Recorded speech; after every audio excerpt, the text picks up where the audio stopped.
Good afternoon all. I think we are a bit away 5 minutes. We will start the afternoon session. In this session, I welcome three speakers. First, Dr. Tashi, Assistant Professor, Vidyasagar College, West Bengal. Our second speaker is Dr. Barun, Assistant Professor, University of North Bengal, West Bengal. Our third speaker is Kalyani Yeola, the Senior Research Fellow at the Birla Institute of Technology and Science, Goa. Please welcome to the stage.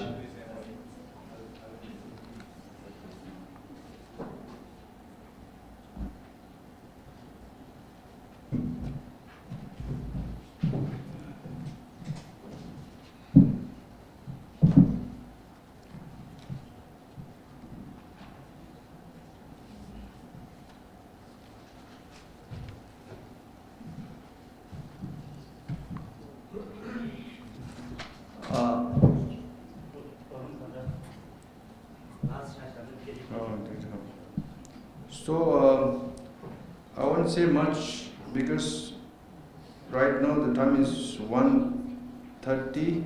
So we are supposed to start the session 1:25 actually. So I will call Dr. Tashi to speak on India's demographic transition, what is there for Tibetans in India.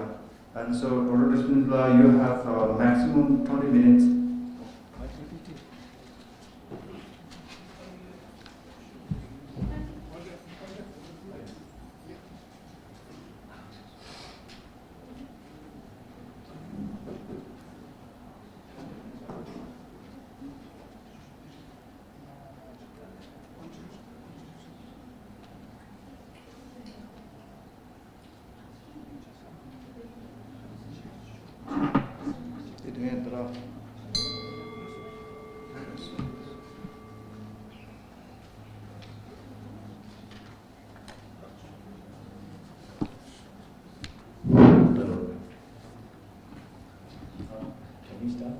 Yes. Okay. So this is the topic of the paper, India's demographic transition. What is there for India? What is there for Tibetans in India? So before I move into this paper, a little background also about me, just to connect with the theme and also, to hoping that will be more convincing, is that I have been into this area of studies most recently, I would say, post PhD. So my PhD is totally different, so it's a great deviation from my topic. And also I'm also very thankful to TPI for a number of occasions on which they have supported me in helping me basically work into various areas that I've learned or have been interested in. And also one personal experience I would like to share also. One is, I've been, after my schoolings at Delhi and did my higher education over there in DU and JNU. So basically I had many groups of friends. So Indians, Tibetans, okay. And what is very interesting after leaving Delhi or getting into jobs is that, many of the Indian friends, okay, they have gone back to their roots or to their place of origin, okay, in Himachal, Sikkim, Darjeeling, Bhutan, I should say, or in the west part of India. But with respect to my Tibetan friends, okay, they are basically left to various parts of West, predominantly West. So my topic is somehow related to that. And one more thing I would like to add before I venture into my topic is my most recent experience is I also had recently an opportunity to go to a university and have a summer workshop with respect to topic of immigration. And in this process, I had a good experience of meeting many Tibetans who were there and their life experience, not just in Canada, but also in US. So in a way, I can say I have an experience of basically understanding some experience of Tibetan living in India and also my recent experience in US and Canada. So that was around 1 month. So yes. So now this is how I would like to start in a very positive note because my, in a way, as you see, some of the aspects is not very good. So if you look into some of the experience of Asian countries during 70s and 80s, or especially Asian tigers, their economic growth was greatly dependent or youth played a major role. Of course, government investment with respect to health, education, and well-being. So this is a classic example where youth, or let's say the current generation of any country, youth could play a major role for economic development. But with respect to Indian experience, the experience is quite complex or at times quite sad also. So the first, to begin with, I'll just give a short introduction about the state of, the demographic transition that India is passing through right now, or very dramatic, I would say. The demographic dividend that is commonly discussed every now and then is said to begin from 80s and 90s onwards, and they say India has been benefiting with a huge amount of youth population. But many times, and many have also argued that this demographic dividend has not been used or optimized. In fact, to some extent, to put it harshly, in a disaster. Okay, to point out the extent to which India's youth representation is, it can be seen from that statistics over their data. I put it very shortly that around 40% of Indian populations are below the age of 25, and our median age, the maximum age, are around 28. And of course, we are much younger than China. And most recently also we have overtaken China in terms of population. Okay? And again, another very important landmark we just achieved recently in 2014 is the total fertility rate of India has dropped or come down to 1.9, which is below the replacement level. Basically, more replacement level would mean the amount of people born, amount of people who are dying, that there is basically deficit taking place. Okay, basically, there is less number of people being born, and another very important transition that is happening is basically in terms of demographic transition. This theory we say that there is a different phase in which every nation, especially the developed countries, they move on. So there are 3 phases basically. The first phase is basically the period when there is a high birth rate, okay, and high death rate, and then because of these both being high, then you have a very low population growth rate, okay. And then we enter the second stage where there is a high birth rate and low death rate because of modernization, which India has already surpassed, okay, and has entered a third stage, which is greatly experienced by most developed countries, a stage where the birth rate is low and death rate is also very low, leading to a very low population growth. Okay? So with this, I would like to present what I intend to do with my paper. So basically, to understand how changing economic conditions, especially the demographic change that is taking place in India, is also having some amount of impact on the different community. And for this, I've tried to make it as short as possible. I've taken 5 points. Out of this, I will more focus on the first 3 parts, or more specifically on the 2 important parts, which is basically the employment and migration. And these are the 4 aspects which I'll be basically discussing in little detail. Okay. The first, with respect to demographic trend, I've already mentioned with respect to India, but just to give a little more highlight the kind of trend that's taking place with respect to fertility rate that has basically been falling for India. And also interestingly, there's also another table that I've given with respect to fertility rate with respect to different religion. Also, it's very interesting to see that Buddhism or Buddhist background community people, their fertility is much lower or at the lowest, indicating that it could also definitely have an influence on the Tibetan also.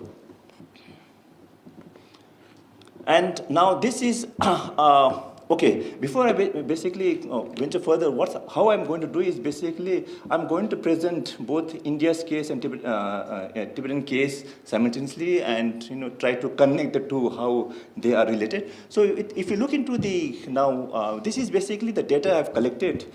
Of course, there's some amount of problem with respect to data, and I've tried my best to accumulate as much as possible and to present, that how the things are changing over a period of a year. So 59, the first phase, around 85,000 Tibetans have basically fled Tibet and followed His Holiness the Dalai Lama.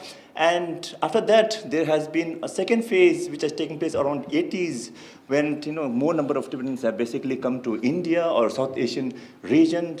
So by 1990s, okay, that was the peak when the Tibetan population was at the highest. That was 150,000. Thereafter, the population of Tibetan population in either you call it South Asia or more specifically India, I've highlighted, has been going down rapidly. Okay, and one of the classic, the only cause is basically the immigration that has been happening to the West, and the amount of immigration that has been happening has also been represented in the year 2022, where the amount is 62,477. Basically, Tibetan community is close to being represented equally in South Asia and in West.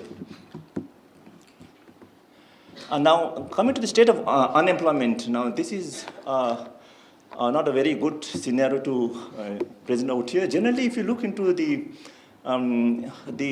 background of employment, informal sector, I hope you'll understand what does informal sector would mean. Basically, unorganized sector, okay, where registration is not required, or either the number of laborers are less than 10, so there are various definitions to be considered informal sector. So they are generally used to be considered to the scope or being employed as a last resort, okay.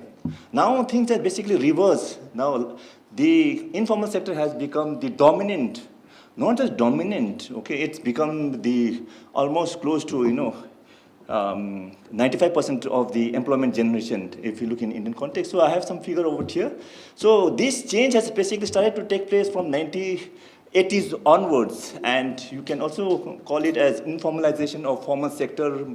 So basically, the process basically started from 1980 onwards, and informal employment is all-time high slowly at the current time. More than 50% of formal sector employment is in informal. So basically, the informal employees basically has a very strong 50% representation even in the formal sector. And hardly any employment is being generated in the formal. If I'm not mistaken, some also state that it is in fact a deficit or getting negative or. So formal employment and the number of job created has been stagnant for some time. It's somewhere around 405 million. And now this is basically a report card presented by recent ILO report 2024. It says that 90% of workforce is in informal labor, or 82% work in informal sector. So informal labor and informal sector, because informal labor will be more because there are representation of informal labor even in the formal sector also. Unemployment rate has been increasing, not just unemployment rate. If you look into this table, it shows how, so actually what happens ultimately is, actually this is also related with the Tibetan community. As the state of employment changes or get worse, the only scope that is left for people to get job is self-employment. So self-employment or the informal sector are the last resort. So the self-employment has basically been increasing. Now, we were also discussing some time back that even in Tibetan community also, the amount of self-employment is huge. Okay, and let's move to the next state. Now, this is with respect to youth unemployment, especially with now education. Now, those who got higher education, secondary and higher education, what are their state of unemployment? Their state of unemployment is, or unemployment is also very high. This is all I'm talking about with respect to Indian experience and most recent report. And so basically, India's youth account for 83% of unemployment workforce as per 2022 record. And now coming to the state of unemployment now in Tibetan community, which is even more drastic. Now, I have tried my best to provide some range of data to give an understanding as to what is the degree to which the unemployment is being taking place. So Rijin Dorji has done a thesis in there. In his finding, he said that 75% of his 560 respondents basically claim that there is a serious problem of unemployment. Now, if you look at some of the data provided by the CTA, you can say, so the rate of unemployment, if you go over there, it is if you go by the definition of number of days you work, it's around 75%, which is huge. That was, of course, quite old, but still, this is some amount of continuation is there. And if you look into the Home Department data, or if you look into the Tibetan Demographic Survey of 2009, and, some things are not very much visible. So, so basically, the amount of people basically working, and they are actually, if you would see the population can be divided into those who are working and those who are dependent. So dependent population is also increasing, and which are increasing could be because of unemployment, And there is a small quote out here presenting how drastic the situation of the Tibetan unemployment scenario is in Tibetan community, 75% of state of unemployment, and the capacity to absorb in the various settlements is also very low as 5%. So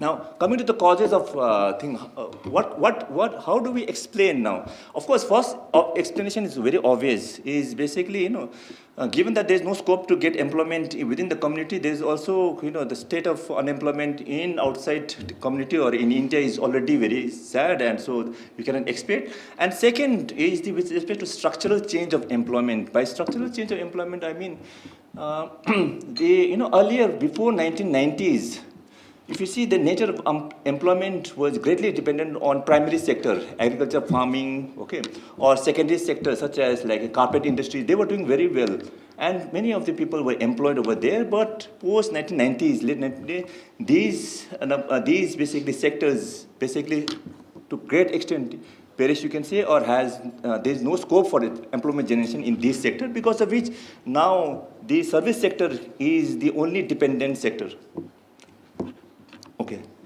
Dependent sector, and if you look into the other factor is basically service sector. Now, India is, I'm sure you all know, that it's a very highly service-led economy. So now, and because of the service sector, it is highly capital intensive and IT, and given these factors, it makes it very competitive and challenging.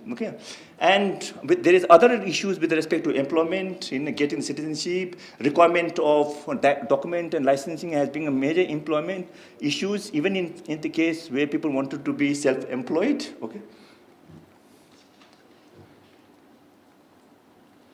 There is a problem.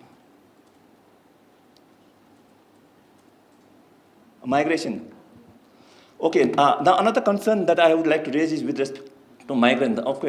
Now with respect to the migration in Indian context is very much, I'm sure, familiar to many. The nature of migration has become very common, and especially from the rural to urban area, and the migration has been increasing year after year. I will not get into too detail, but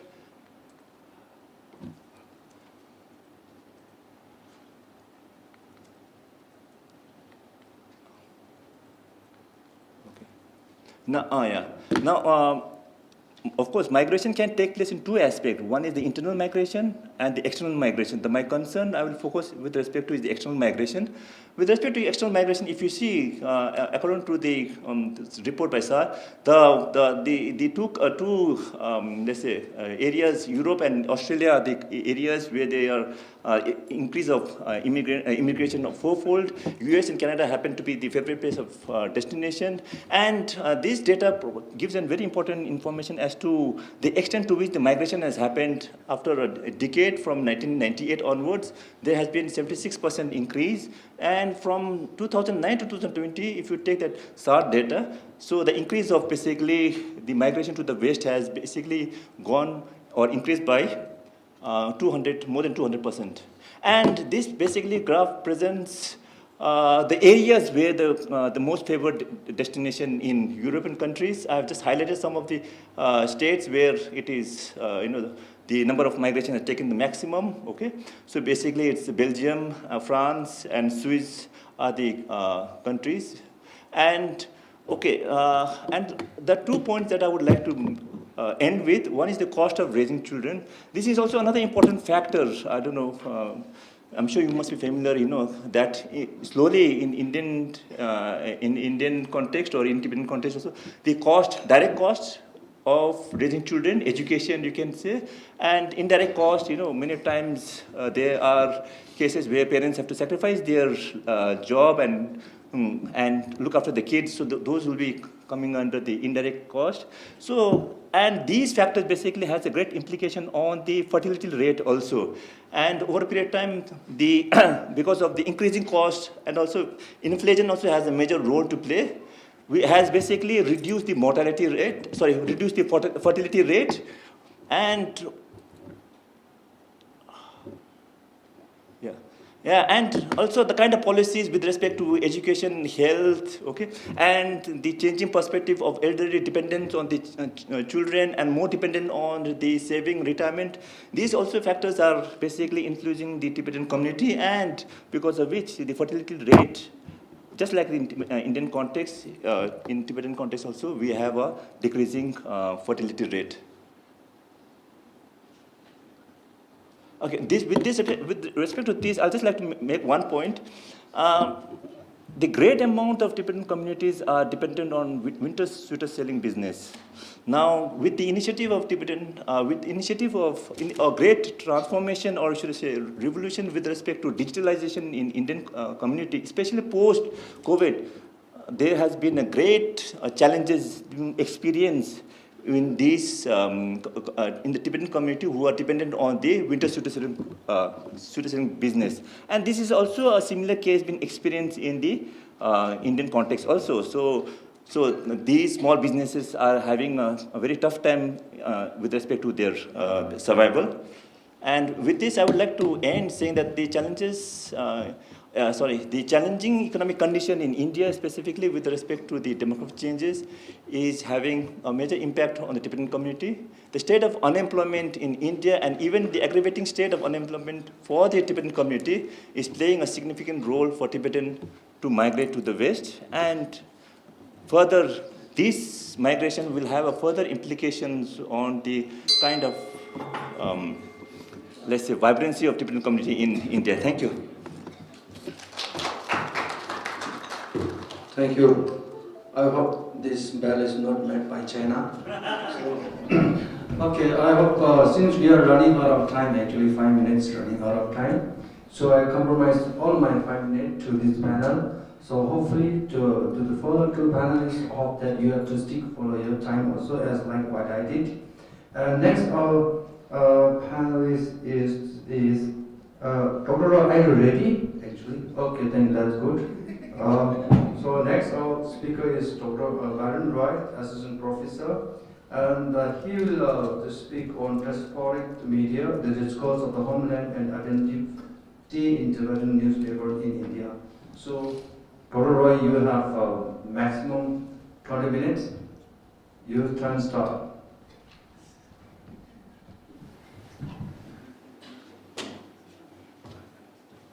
It's a PDF. Okay, first of all, let me apologize.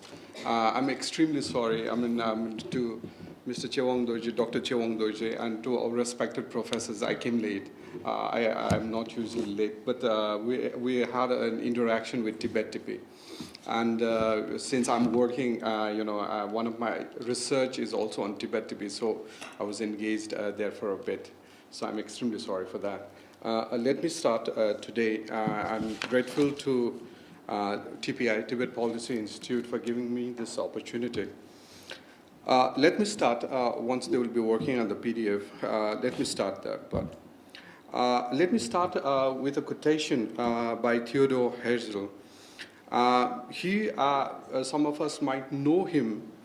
He was a person who came up with the idea of Zionism. And he talked about how Zionism, how a Jewish majority will be created. Thank you. Jewish majority will be created through colonialism. Now, if we look at things today in Israel, there are 144 Israeli settlements. Now, I'm not talking about Palestine. I'm not talking about the legitimate Jewish state. I'm talking about those Jewish settlements which are practically illegal settlements, which are of the number 144 Jewish settlements with 500,000 people just in West Bank. Now, if you look at East Jerusalem, you have more than 220,000 people, Jewish people in Jerusalem, East Jerusalem. Now, again, these are small settlements around the periphery of Jerusalem. Now, I think my co-speakers have been talking about demographic change. I'm trying to build a context. See, the population of Lhasa prefecture is 5 lakh. This is according to 2011 census, and it is 5,21,000. Of this, 2 out of 3, that is 2 to 3, are non-Tibetans. There are only in Tsewang district is there a 63% ethnic Tibetan population. Okay. Now, there is a very interesting university called Tibet University in Lhasa, which was started in 1985 and which grew from Tibet Local Cadre School and Tibetan Administrative Cadre School. What is interesting there is Tibetan studies is also studied there, but it's from the Chinese perspective. And the most important language that is used is Chinese. So what is happening is, what the questions arises, what will the Tibetans of Tibet think of us? Yesterday we were going and we were having a small discussions among ourselves, and some of our friends were talking about, Tibetans in India wanting to go to Tibet and to engage with the Tibetans in Tibet. And they was asking, what will the Tibetans in Tibet think of us? So will they accept us? These are very important questions. Now, what happens is, like Professor Ramusa was saying very interesting thing. When we talk about Indians as having an amnesia, the problem is, what I believe is also there could be an amnesia of Tibet as well among the Tibetans. Now, I'll be talking about today where the diasporic media comes, where we'll be talking about a narrative, where we'll be talking about the imagination of Tibet itself. Will Tibet and the idea of Tibet be a post-memory? This is very interesting. Will Tibet and the idea of Tibet be a post-memory, or has it already started becoming so? What is Tibet? Is it just a country, or is it an imagination? With the issue of His Holiness and the reincarnation of His Holiness and the existence of His Holiness transforming into the holy grail of Tibetan identity and Tibetan psyche, we are living in an era which probably could be a lull before a thunderstorm that is going to set in the future. Now, when I started this presentation, I'm perplexed by what Elie Wiesel said. I swore never to be silent whenever and wherever human being endure suffering and humiliation, we must always take sides. Eli was a Holocaust survivor, Nobel Prize laureate, and a professor. Today, why I'm talking about this is we live in a world of narratives. We live in a world where we create stories for each other. Now, this is where this research comes into being. Okay, how do I do? Can I first? Which one is it?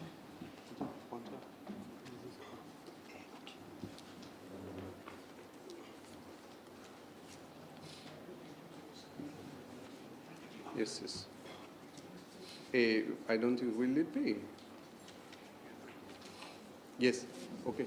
So the topic of my research is diasporic media, discourses of homeland and identity in Tibetan media in India. I'm trying to understand when it comes to diaspora and when it comes to media, how it is trying to work towards the identity of them. So what is this research all about?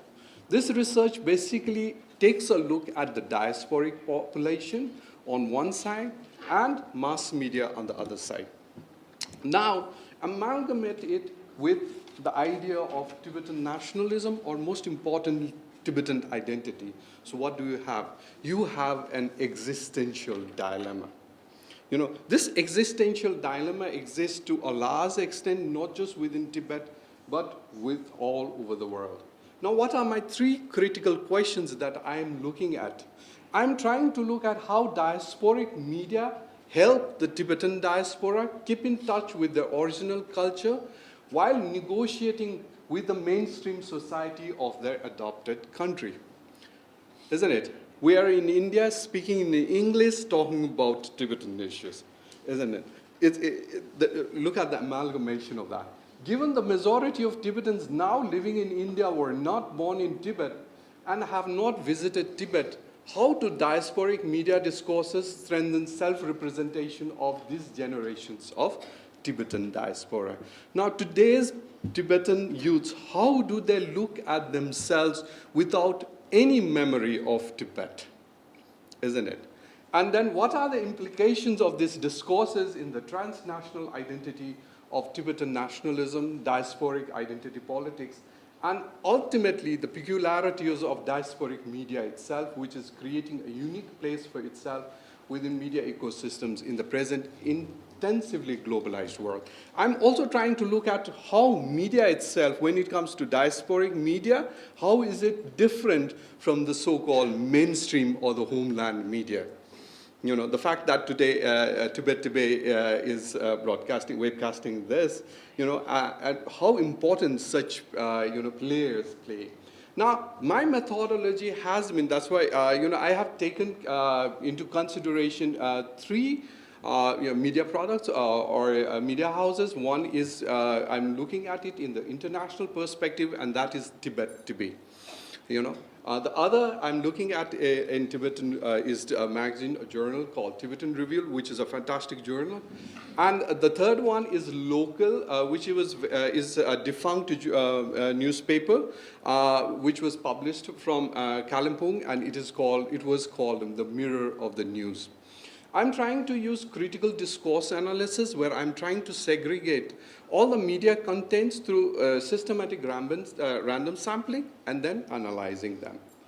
Now, what is the theoretical framework that I've tried to use? I've tried to use Fairclaw's three-dimensional framework. This is very interesting, I found, in the sense that, when it comes to media analysis, the analysis of spoken written language text, that is the first thing that I'll have to take into consideration.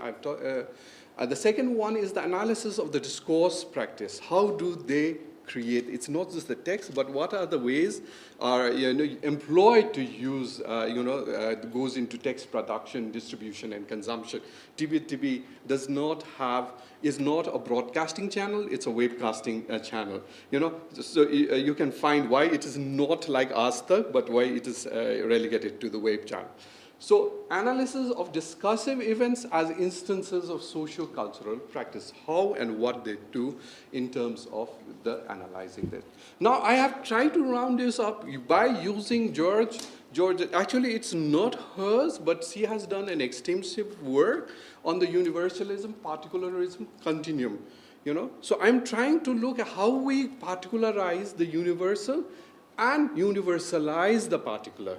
How I am Tibetan at the same time, but also I'm a global citizen. So how is it me being a Bengali or a half Nepali, also being an Indian? And also at the same time being a global citizen, how does that work in? When I was going through the literature review, I was looking at the diasporic studies. Diasporic studies is something that a lot of work has been done. It is not something in my realm of studies, but it is a wonderful field. So I have been going through basically the handbook of diasporic studies and other works, but there are more than 8,000 plus work. But when I was looking at Tibetan diaspora, the very fact that we are having a conference today and a lot of work is happening in Tibetan diaspora is there, but still not enough, And the other thing, very interestingly, when I come to our own study, that of mass communication, when I was looking at diasporic media, in mass communication study, diasporic media does not attract that many scholarship. So what happened now, when I was looking at Tibetan diasporic media, we actually negate it. We do not look at it too much. In fact, in that case, I was very, excited to learn about Anna Sarthol's work, because she has done extensive work on Tibetan media, but which has not been followed up. Okay. So what happens is, what is the rationale of my study? The rationale of my study is when you juxtapose Tibetan diaspora, diasporic media, and when you look at India, how the narratives is being created within India, there is very less work done in that. The other is Tibetan diaspora forms the largest Tibetan diasporic population in India. We still have one of the largest Tibetan diasporic community in India. The third is that everyone has been talking about this. The very fact that we have a Tibet Policy Institute, and very fact we are having this conference is the fact that India's geopolitics is tied to Tibetan issue. Now, very interesting thing is one, our directors from the TPI was also saying why we would have a conference here in Dharamshala and not anywhere else, because Dharamshala is that very important place where the Tibetan government in exile exists. So it is in essence the epicenter of the Tibetan diasporic existence. So the rationale of the study is this, that we have to understand Tibetan diasporic media if we are to understand the narratives being created for the Tibetan diaspora, the narratives by the Tibetan diaspora for the Tibetan diaspora. The limitation of the study is that it's ongoing.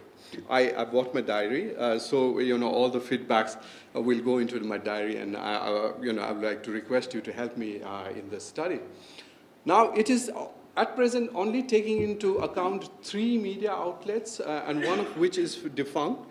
Why I was interested in Mirror of the News is because it was published from 1925 to 1965, and it was started by Mr. Tashi, who actually created a handwritten newspaper in Kalimpong.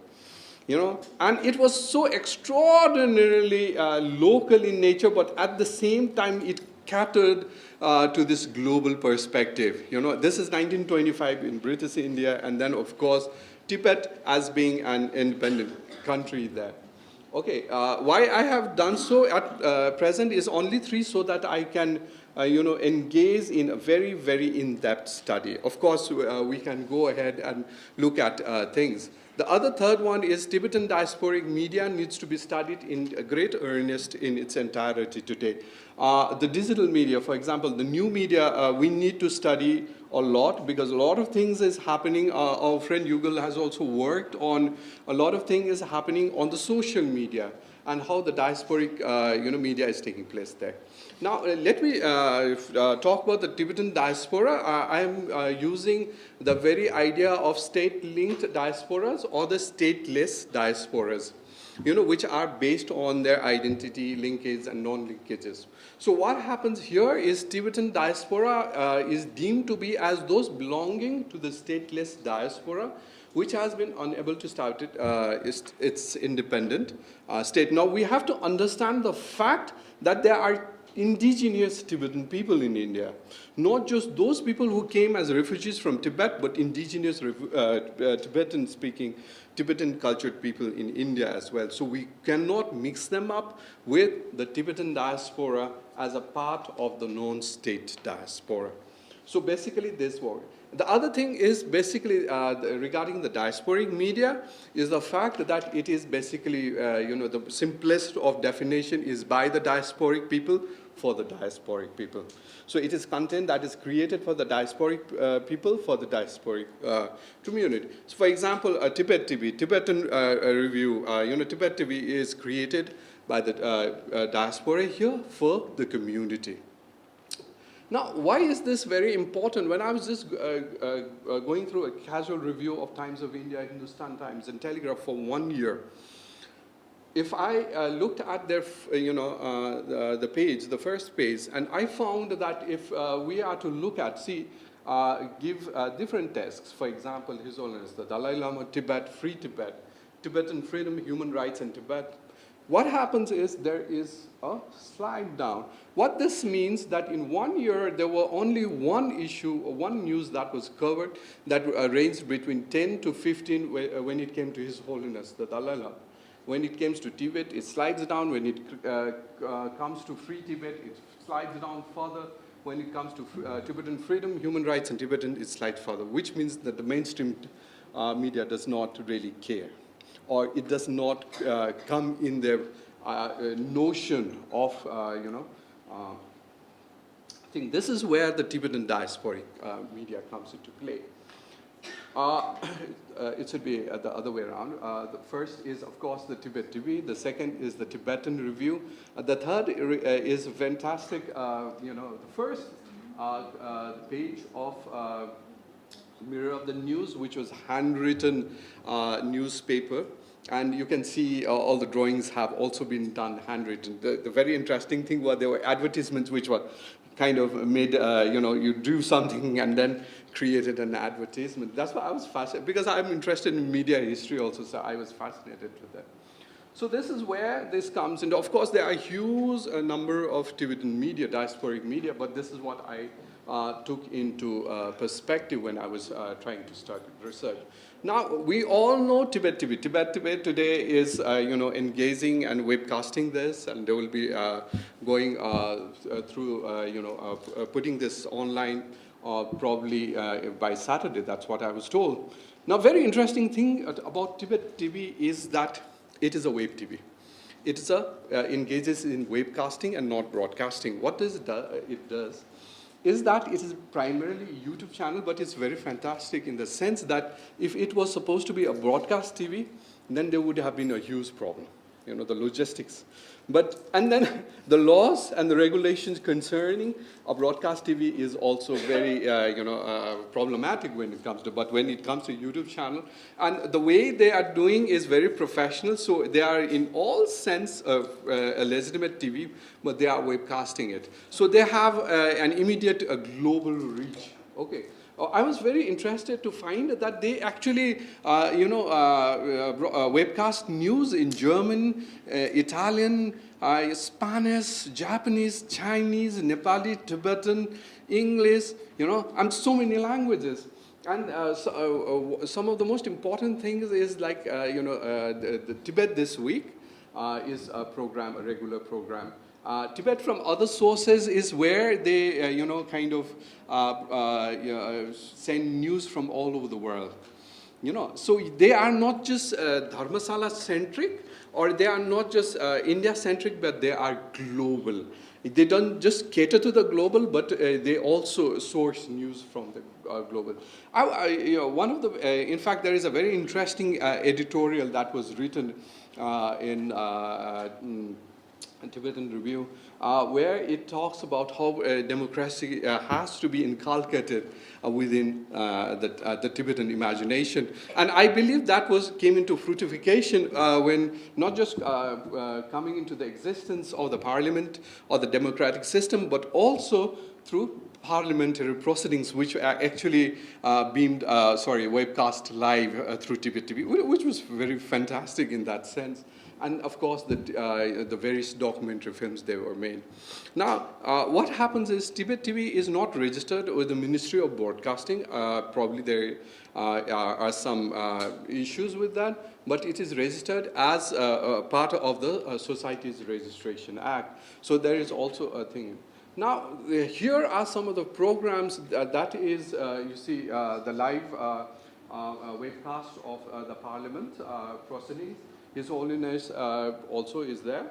Now, what happens is here, the documentary films, the live broadcasting or the parliamentary proceedings inculcates not just within the Tibetan community, diasporic community, a sense of democratic participation, but also in a sense of collective decision making.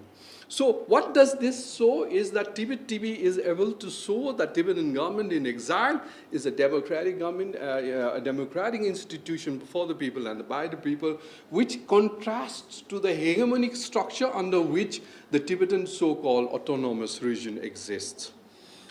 Okay, so the other thing I was, okay, yes. Now, if we look at Tibetan Review, it's both on, okay, so 5 minutes. 2 minutes, okay. I'll just go through it. Tibetan Review was started in Darjeeling, but later on it shifted to Dharmshala. It's a journal, but it's a wonderful magazine. I think it is one of the most concrete magazine. It is an extraordinarily magazine where the discourses comes into Tibetan, where some of the best writers, Tibetan writers, have written in the Tibetan Review. I'm just hurrying up things. Okay, I have gone through all the texts, I have gone through the contents, and I have engaged in discourse analysis.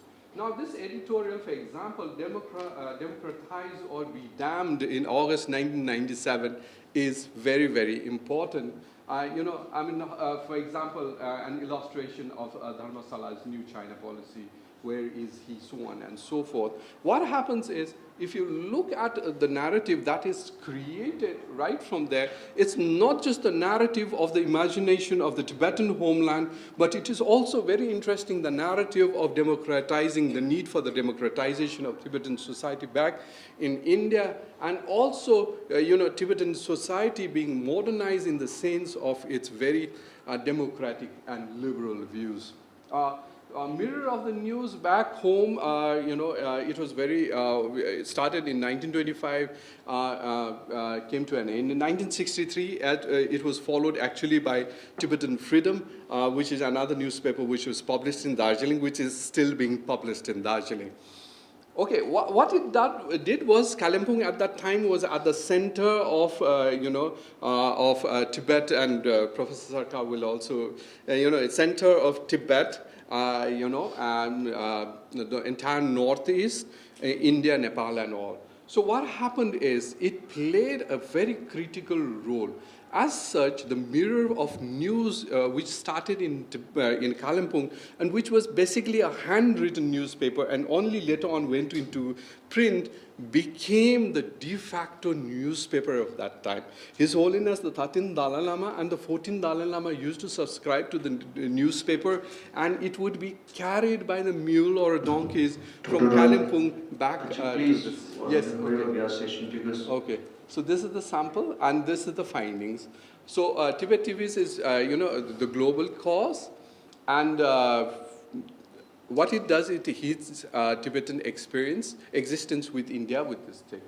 So I have tried to, this is how they are trying to relate the particularism when it comes to their own Tibetan identity, but also to universalize it with that of the identity of the homeland, that of probably India, France, or so on and so forth, but also, again, keep their identity based, tied with the nostalgia of homeland.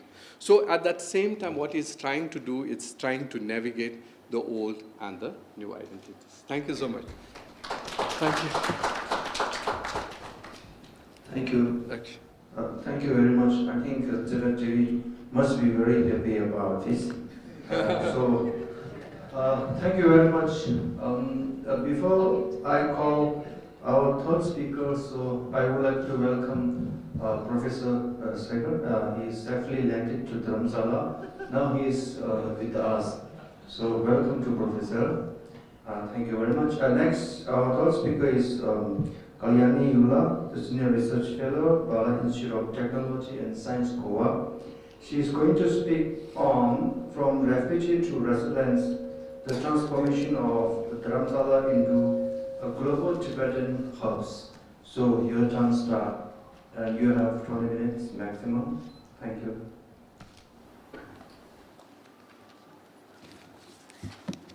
Good afternoon, everyone. My name is Kalyani Yeola, and the title of my paper is From Refuge to Resilience, the Emergence of Dharamshala into Global Tibetan Buddhist Hub. So when it comes to understanding and unpacking the Tibetan identity, it starts with the Chinese occupation and colonization of Tibet in 1959 and the subsequent forced migration of Tibetans to India and later to Dharamshala. So with coming of Tibetans, the transformation of the lesser known British Dharamshala took place. Today, Dharamshala stands as a religious symbol for Tibetans and Buddhists all over the world. It also acts as a space of resistance for Tibetans against Chinese atrocities and colonization happening inside Tibet. So when we talk about emergence of Dharamshala, interestingly, it carries multiple identities. Initially, it was established by Britishers in 1850 after the Second Anglo-Sikh War. It later thrived as British Dharamshala, a summer capital of Britishers and a flourishing trade town. However, the 1905 Kangra earthquake destroyed the town with death of around 19,800 people, turning it into a ghost town, and the British settlers moved elsewhere. So while questioning how the place is termed as Dharamshala, official documents reveal that there used to be a small bus stop in Dharamshala, in vicinity of which there used to be a Dharamshala, where people used to come, rest, and move elsewhere. But nobody actually stayed there. So post the earthquake. So the Tibetans often reiterate that this is how the name Dharamshala emerged because nobody actually stayed at that place. So in 1959, post-Chinese occupation of Tibet, Dalai Lama fled into exile and reached Mussoorie. He stayed at Mussoorie for a year before moving to Dharamshala permanently. In his autobiography, Freedom in Exile, Dalai Lama says that it was around the end of the year 1959 that I came to know of the Indian government's plans to move me permanently to Dharamshala. So I found Dharamshala on the map and discovered that it was another hill station like Mussoorie, but in considerably more remote location. I requested that I be allowed to send a Tibetan government official to Dharamshala to see whether it was really suitable for our needs. So Dalai Lama sent Shaka Bappa, a minister in his government, to see whether Dharamshala is suitable for his stay. Shaka Bappa came back and announced that Dharamshala's water is better than Mussoorie's milk. And that is how Dalai Lama moved to Dharamshala. And interestingly, Dalai Lama goes on saying that Shaka Bappa settled me in Dharamshala, but he went back to Mussoorie and worked from there. So this is how the Dharamshala as a ghost town turned into carrier of Tibetan identity. So since the arrival of Tibetans, Dharamshala has evolved into cultural and architectural embodiment of Tibetan Buddhism. A melody of monasteries, archives, libraries, Tibetan government offices, TCV schools grave and enrich the landscape. So today in 2023-24, when we talk about Dharamshala and the Tibetan identity it carries, which has turned it into an urban conclave and tourist destination, it becomes imperative to look at it from a specific theoretical framework. To understand Dharamshala more deeply as a space, I use the framework of third space given by Homi Bhabha, a post-colonial and cultural theorist. Third space refers to the intersection between colliding cultures, a liminal space which gives rise to something different, something new and unrecognizable, a new area of negotiation of meaning and representation. The concept of third space also challenges the traditional notion of identity, which are binary and dualistic, and proposed a nuanced understanding of how identities came into being and are subject to negotiation. Hence, third space talk about the emergence of an in-between space, explore the complexities of cultural interactions while recognizing the agency of colonized individuals in shaping their identities. So the question arises how Dharamshala emerged as a space that has been created, reinforced, and changing with the generational shift. Dharamshala emerges as an in-between space since it belongs neither to the colonizer, China, nor to the colonized Tibetans. Instead, it acts as a place of refuge. Notable Tibetologist Dibbeshanand has defined it as a temporary home, preserving a historical culture in its pure form before an inevitable return to the original homeland, Lhasa. So Dharamshala also acts as a liminal space where cultural interactions occurs between Buddhists across the globe. So for this paper, I have specifically focused on how Dharamshala, through its soft diplomacy, influenced the Southeast Asian countries. Recently, the number of participants from the Southeast Asian countries in Dalai Lama teaching has seen rise. Dalai Lama started giving teachings to the Southeast Asian countries since 2012. It has contributed to Tibet's soft diplomacy and generated awareness about the Tibetan cause. It has also strengthened cultural and spiritual ties between Dharamshala and Southeast Asian countries. This is the letter in which Dalai Lama in 2012 said that he will act as a spiritual leader for the Malaysian Buddhist audience. When we think about the Thailand, Thailand is primarily a Theravada Buddhist country, but there is a growing interest in Tibetan Buddhism among Thai practitioners. Thailand also has Shambhala Meditation Center founded by Trungpa Rinpoche and Kagyu Samye Dzong. Indonesia, when we see the case study of Indonesia, Indonesia is majorly a Muslim majority country. However, the Buddhist community's support for Tibetan cultural preservation and their involvement in Tibetan Buddhist practices created an important link. This helps to maintain international awareness through soft diplomacy channels. There was very little or no presence of Indonesian Buddhists in teachings of Dalai Lama, but 2023 saw a group of Indonesian Buddhists arriving in Dharamshala. In Indonesia, Lama Zopa Rinpoche and Chokyi Nyima Rinpoche has played critical role in imparting teachings to Buddhists in this country. When we talk about Vietnam, Tibetan Buddhism has gained following among Vietnamese Buddhists in Ho Chi Minh City and Hanoi. Vietnam has Kagyu Samye Dzong, founded by Choje Akong Tulku Rinpoche and Lama Yeshe Losal Rinpoche. There are also organizations such as Foundation for Preservation of the Mahayana Tradition and Rigpa centers that support Tibetan Buddhism in Southeast Asia. In 2023, first International Sangha Forum at Bodh Gaya was inaugurated by Dalai Lama. It brought together Buddhist leaders from various Southeast Asian countries, emphasizing the need for harmony among different Buddhist traditions. From the case studies of the above Southeast Asian countries, it is found that exile provided a platform for Tibetan Buddhism to reach a global stage. However, many of the Tibetan Lama, Tulku, and Rinpoches have spread over the world after coming into exile.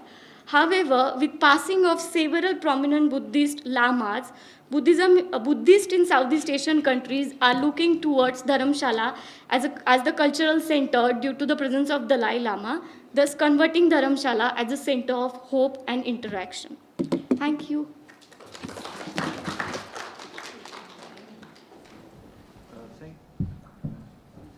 Thank you very much for your time consumption, and that is perfect actually.